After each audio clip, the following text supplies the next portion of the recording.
ஏங்கா வா பார்வதி, என்ன கீரையா?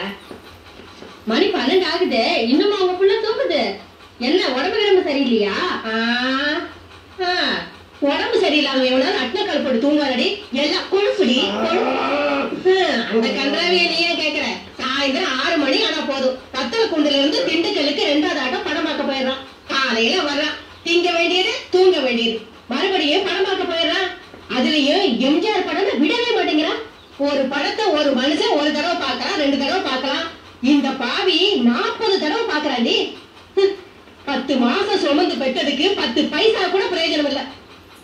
சரியான பொழுதுபோக்கு.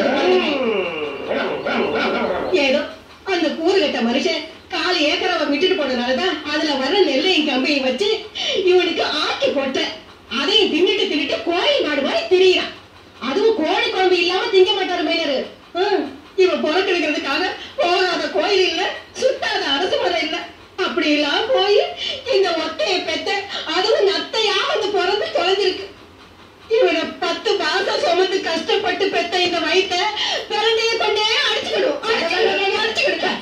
என்ன என்ன பெரிய 10 மாசம் கஷ்டப்பட்ட? உள்ள ஒரு இருட்டு, ஒரு லைட் கிடையாது, ஒரு ஃபேன் கிடையாது, ஒரு ஏசி கிடையாது, பிறந்து படுக்க ஒரு பெட்டு கிடையாது, பேச்சு படுக்க ஒரு ஆள் கிடையாது, தவிச்ச வாக்கி தண்ணி தர ஒரு நாதி இல்ல. சரி நம்மளா போய் குடிச்சு தொழில் பார்த்தாலும் ஒரு சொம்பு கிடையாது. என்ன பெரிய கஷ்டப்பட்ட?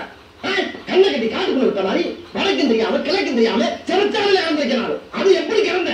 அப்படியே 10 மாசமா குறைஞ்ச மாதிரியே இப்படியே குத்த வச்சே உட்காந்து இருந்தேன். எங்க 2 நிமிஷம் நீ குத்த பார்ப்போம். குத்த வழி என்ன வச்சு எவ்வளவு ஜாலியா இருந்த நீ. நல்லா 10 மாசமா ஒரே விளாக்கல் வளநாட்டுல பேர்ல வளைய போடுறது, பூச்சு விடுறது, புது படம் வாங்கி சுத்திக்கிறது, விருந்துங்கிற பேர்ல கண்ணுகள் எல்லாம் குறைச்சு உருண்டை கட்டியா உள்ள இறக்கி லோனத்தின கொள்ள மாட்டோம் கஷ்டப்பட்டாச்சு. சரி அவளுக்கு இல்ல பிள்ளை கலரா பறக்க நூல்கிறான், குங்குமம் போடாங்க முடிஞ்சதா வெள்ளையா பிறந்த பிள்ளை. யார் கஷ்டப்படுறது, யார் பேர் வாங்குறது?